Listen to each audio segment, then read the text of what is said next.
Hello guys, Crispy here, welcome back to another video. In this one, my friends, I'm gonna be testing the Intel Iris Xe graphics with 96 execution units in 18 popular titles in 2024. Now, I'll be using the Geekom Mini IT13 for these tests. This configuration has an i7-13700H, 32GB of DDR4, not 5, unfortunately, and a 2TB SSD. I have already tested the i9 version of this mini PC, so I won't really go into much detail about ports and so on, but there are quite a few of them. But the main difference between the i9-13900H and the i7-13700H right here is the clock speed, basically. The i9 is a little bit faster in terms of clock speed. They both have the same core count, same cache, and so on, so it's basically the same CPU. Also, the CPU in this mini PC comes locked at 35 watts, which is pretty low for a 13700H, unfortunately, but you can actually increase the wattage of the CPU in Intel's XTU. So I highly recommend you to do it. I actually boosted this one to 50 watts of power, and it wasn't really thermal limited many times at least. It still hit 100 degrees Celsius in single core workloads.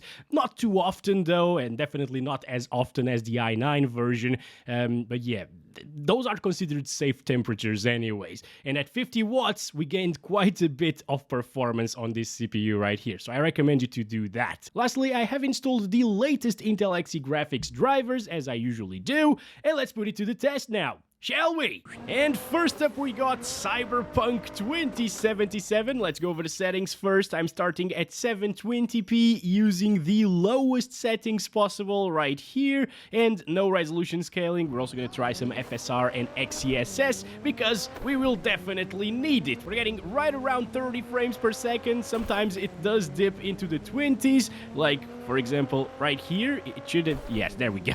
27, 28 sometimes, or 29. It is not a good experience. 1% lows are super low as well, so yeah, if you want to play Cyberpunk 2077 on Intel Xe graphics, I would probably upgrade to an actual gaming PC, but it's possible, okay? If you're coming from Intel HD graphics, for example, 30 FPS in this game might feel playable and doable, I guess. I'm gonna try some FSR 2.1 on quality first, so this is running 67% of the 720p resolution at the moment, which is P.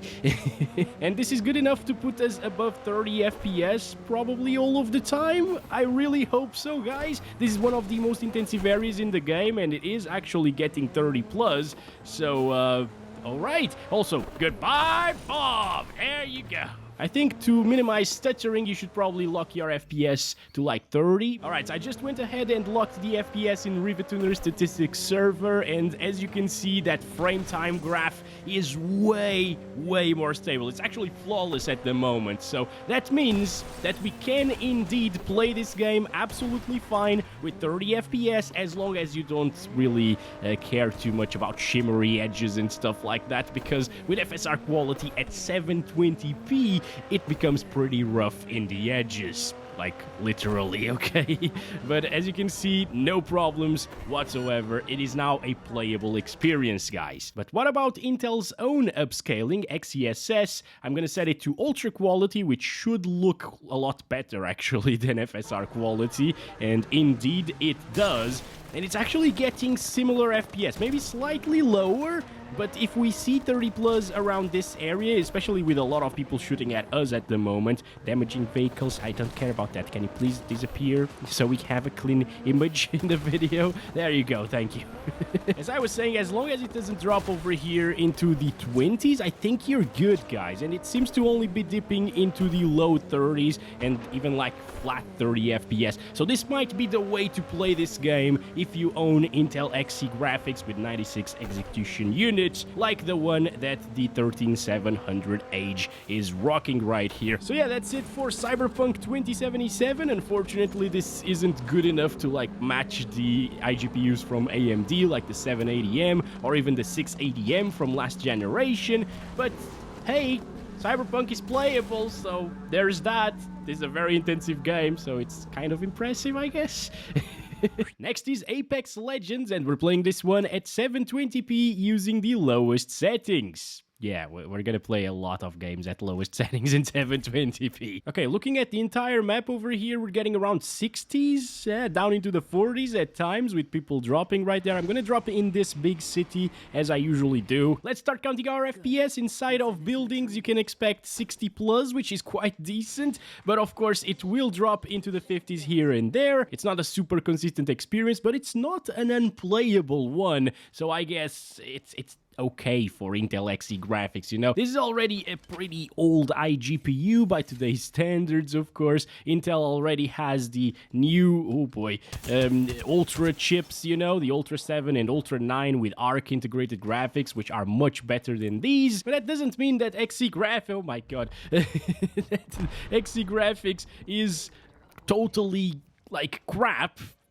It's a little bit crap, but hey, it is playable. As you can see with some smoke effects, it's still hovering around like 60 to 80 FPS most of the time. And now I'm just gonna wait for my ultimate so we can see like worst case scenario. Also, I just noticed that the GPU usage is hovering around like 80% sometimes, and that indicates a slight CPU bottleneck, I guess, but not a problem. It's still above 60 FPS. The CPU can handle 60 FPS plus, and it will drop sometimes whenever it becomes more GPU bound, like when you throw an ultimate, for example. Let's see this with a couple of smokes as well at the same time.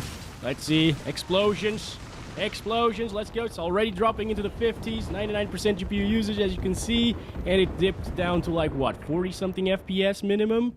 Not terrible. Still playable. Alright, now we're playing Spider-Man Remastered, or Remastered. I'm still not sure which one it is. 720p resolution using the lowest settings with ultra quality XeSS. This is what we're using here, okay? And, oh, the visuals look pretty crappy right now on this 27-inch monitor that I'm utilizing, but on a smaller monitor, it might look pretty alright, guys. Okay, it's not the end of the world. There is a ton of aliasing still, but XeSS is trying its best to remove it, making things a little bit softer than they would be at native resolution, but still, I think I would stick to this because this game is really shimmery at native res if you're not using any anti-aliasing. Also, in terms of FPS, 1% lows are pretty low, weirdly. This game usually doesn't really stutter all that much, but here the frame time graph is a bit inconsistent and I can definitely feel some stuttering issues.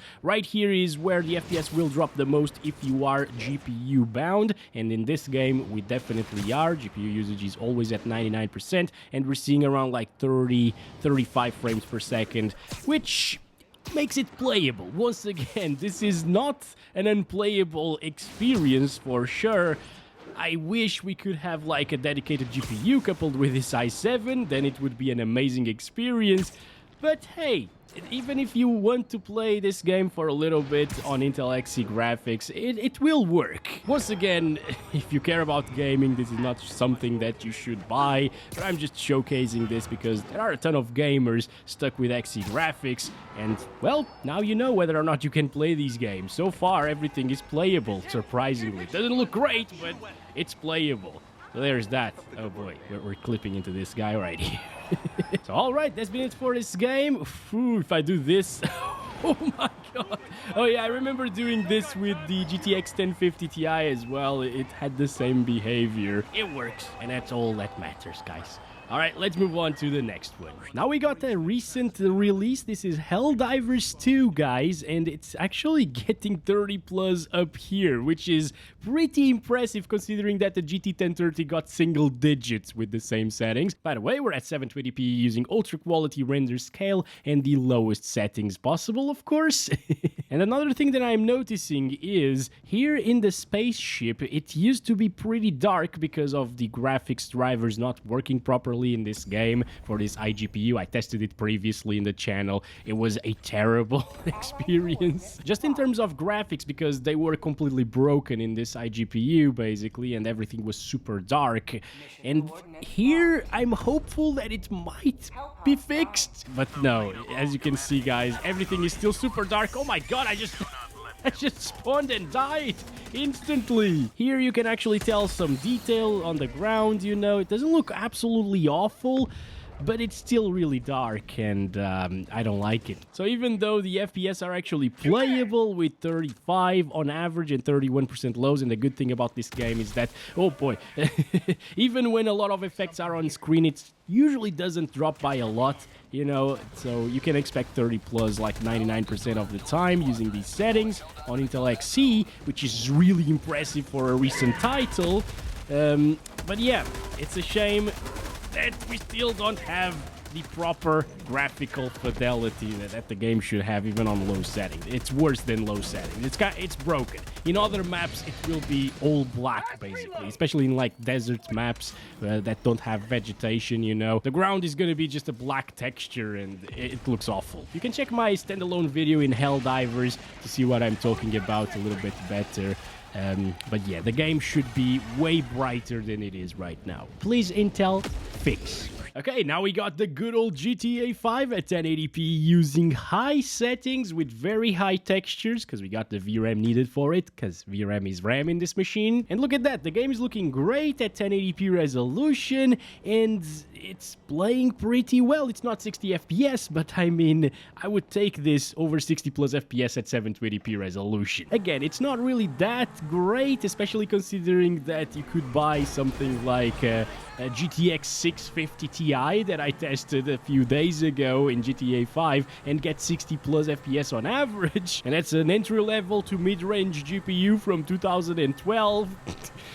But we're playing GTA 5 at 1080p resolution in high settings, and it's still a great experience. If you don't crash like that. Oh, goodbye people. I'm sorry about this, but you should have known better. I'm sure I'm all over the news in GTA 5 because I do this every single day. Oh, look at that. We're almost getting 60 FPS sometimes, but the question is, can we get 30 plus? Oh boy, that was close. In Jack's Hill, because there is a lot of grass there, and we got the grass quality on high at the moment. Oh, God. Okay, it's all good, all good. Come on. It can actually get 30 plus FPS still, even in Jack's Hill, as you can see. Hello, Jacqueline.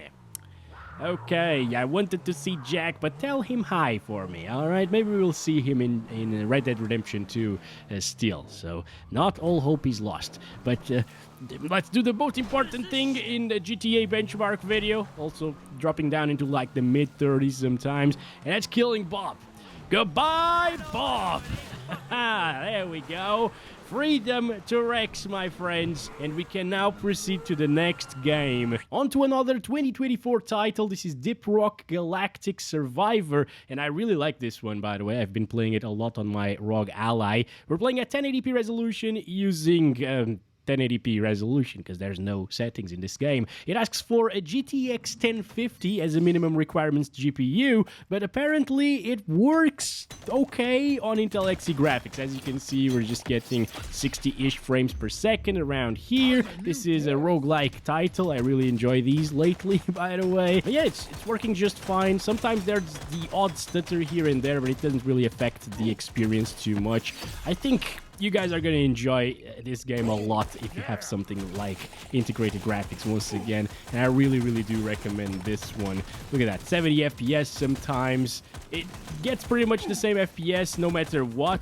I mean, when there are some explosions on screen like that, it can drop a little bit, but most of the time it's gonna be a stable experience. This is definitely great fun on Intel XE graphics, and I totally recommend it, guys. Now we're playing Counter-Strike 2 at 720p using the low settings and no upscaling here. Okay, so this is a deathmatch, guys, with a lot of people, and it's more CPU bound than a competitive match 5v5 would be, you know. But it's still a good benchmark to see what kind of FPS we can get. Of course, by that GPU utilization, you can see that we are fully CPU bound at the moment. But whenever someone throws a smoke, for example, it will become GPU bound. So I wouldn't really increase it to 1080p resolution, for example. Also, after the deathmatch is done and I get a feel of how the game runs here, I will be testing some smokes in a casual match. So stay tuned for that. But let's see how I do here. So far, I'm not really enjoying this too much, honestly, because I just spent some time playing death matches on the 4080 and 4070 Super just to get the new case, you know. I actually got one and sold it for €8. That's nice. But yeah, coming from something like that to this certainly feels rough, okay? Although it's very playable here, it's not really a competitive experience for sure. I wish it was a better experience. In CSGO, it would definitely have been a great experience. I actually have a video, I think, of Intel XE graphics running in CSGO and getting like 120 FPS or so at 1080p low settings.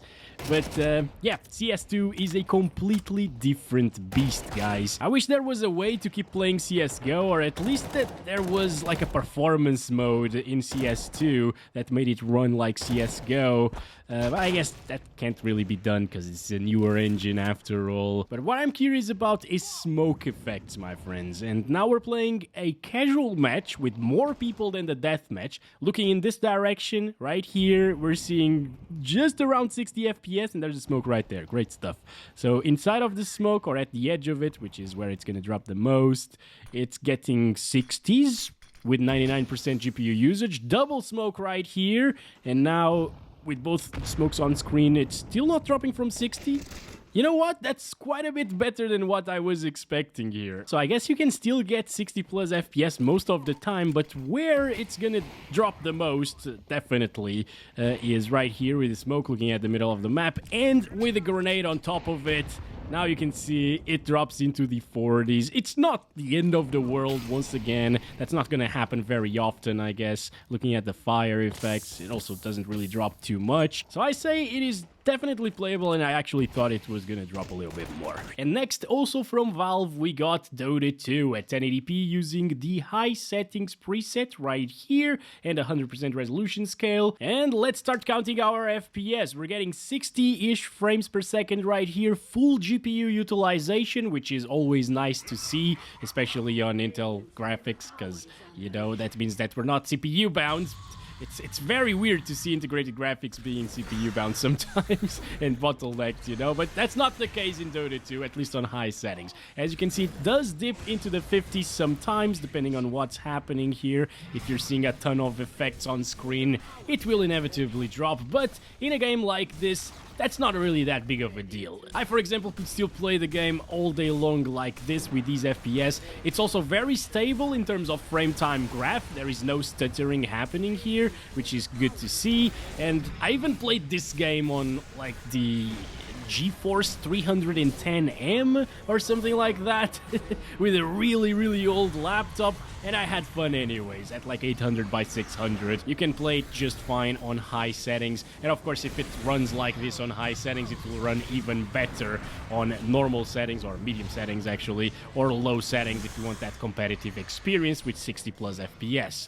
Good stuff right here. But here's a game that you should probably not play using these specs. This is Hogwarts Legacy at 720p using ultra quality XeSS, which makes it 554p, and we're using, of course, the lowest settings here. And okay, this might not be as bad as I thought it would be, but it's still bad because this is Hogsmeade, guys. We're fully GPU bound here, actually. I guess it fluctuated a little bit there, the GPU utilization, but it was because of a little stutter. But this is more of a CPU bound area in the game, and whenever we get into a more GPU bound area, it will inevitably drop into the 20s, so that's not really a great experience. Also, it is stuttering quite a bit. That frame time graph is a bit crazy. 1% lows are at 19 there. I mean, it's normal. Basically, every system actually stutters around Hogsmeade area. Also, around here, I expected it to be in the 20s, and it's still actually holding up into the 30s. Huh, interesting, guys. This might end up being a playable experience. Look at that. Also, if you lock the FPS, just like I showed you in Cyberpunk, for example, the frame time will flatten out in this game. So it's going to become a much more stable experience. But these huge stutters that we're seeing right here, those will still happen anyways. It doesn't fix the game completely, like in Cyberpunk, okay? Also, around here, yeah, there we go. It drops into the high 20s. But it's the height. Oh my god, yeah. I guess in terms of average FPS, it's actually decent, and the fact that it only drops to like 27 minimum might sound playable, but those stutters just kill the experience completely. I cannot recommend something like this, okay? And now we're playing Stutter Night at 1080p using performance mode, far view distance, and high textures. Where is... Oh, there it is. What? Why is it so far away? What is happening? Also, all of that stuttering, lovely stuff, right? Okay, I guess I'm just gonna drop right here. I'm gonna start counting our FPS, and you know what? If it wasn't for the terrible frame time spikes that we experience in this game, because it's in its name, Stutter Night, it would have been a really awesome experience on Intel Xe graphics. We're getting 100 FPS, 99% GPU usage. Sometimes that fluctuates a little bit because it's performance mode. But yeah, can you imagine if this was a smooth experience? Like, 100 FPS would have been close to that high refresh rate experience. A lot of people would be able to enjoy this game on Xe graphics, on integrated graphics from a few years ago, you know. It's decent overall, and I guess if you keep playing the game, by like the third or fourth game, it will likely become smoother and smoother and smoother as you load in more areas and more things, but you'd need to play for like 2 hours for it to happen. Like 2 hours of enduring the stuttery mess that this game is. That's quite a lot, guys. Okay, that was nice, actually. Since we didn't really stutter while I was killing the guy, I could do it, but now we're back to Stutter Night. Yeah. I really thought this was going to be a better experience. It's not because of the hardware itself. It's just the game is broken again. I really hate it, actually, that Epic doesn't fix the freaking stuttering issues sometimes in this game. Like, who likes this? Come on. All right, so Fortnite was a stuttery mess. Let's see about PUBG. It's not looking great. Now, we're playing this one at 720p resolution using very low settings. And I mean, maybe I was too harsh on Fortnite because they do include the performance mode, which is awesome, of course. I wish all of the games had a performance mode for lower-end systems. But again, it's just that it becomes unplayable because of the stuttering. This one seems to be a bit more stable, at least right now. But let's see what happens when we drop in a big city like this one, with more people and so on, and a lot of vegetation around us as well. It is not looking great. Okay, it's back to an inconsistent frame time graph, I guess. Yeah, like the movement, there is quite a bit of input lag, guys, I gotta say. No, but this game is actually really stable if you have fast enough RAM and VRAM as well, and just good specs overall. In lower end specs, you're stuck to this experience. You could lock the FPS in this one and actually achieve a smooth frame time graph. If you lock it to like 30, just like in Cyberpunk, it will be flat, and you won't really have much of an issue with that input delay that I was telling you about whenever the frame time goes like this. There's a guy right there. Okay, can we do this, guys? Nope, we cannot. It's been a while, guys. It's been a while since I played this game. Oh, there we go. We actually got the guy. Ooh, that was close, though. So yeah, if you're fancying some PUBG with Intel Xe graphics, it's gonna work. It's not completely unplayable like Intel HD graphics was. I remember testing this on UHD 630. It was completely unplayable. For example, in the UHD 630 video, I was moving the mouse like this, and it only reacted like a second later. The input lag was insanely bad. Here, it's manageable. You can enjoy the game if you don't get killed like that. Okay, let's play an optimized title. Forza Horizon 5 at 1080p using the low settings preset, and it's getting us 50-ish frames per second, but this game, although it's optimized, it usually stutters a little bit in Intel Xe graphics and other iGPUs for that matter as well, like the Radeon 780M, even though it's quite a beefy iGPU, you know, close to 1060 levels of performance, or maybe a little bit slower in some games, but whatever, like 1650 levels of performance, it does stutter quite a bit here. So I guess this game takes a lot of advantage of having dedicated VRAM and fast VRAM as well. However, it's not as bad as Fortnite stutters, for example, because those really break the game completely. You can't really aim with stuttering, of course, and this is just a racing title or a driving title, wherever. So I can live with this, but I wouldn't really buy the game to play like this, that's for sure. Now, here's the thing. If you're someone who has never played this game on a high-end system or a console, and if you didn't have access to a frame counter or a frame time graph as well, with the stutterings displayed right there, you know, I think this would have been a playable experience, or this will be a playable experience for someone like that. I'm used to smoother gameplay, of course, but again, it's just the type of game. It doesn't really hurt it too much if it has some stuttering issues.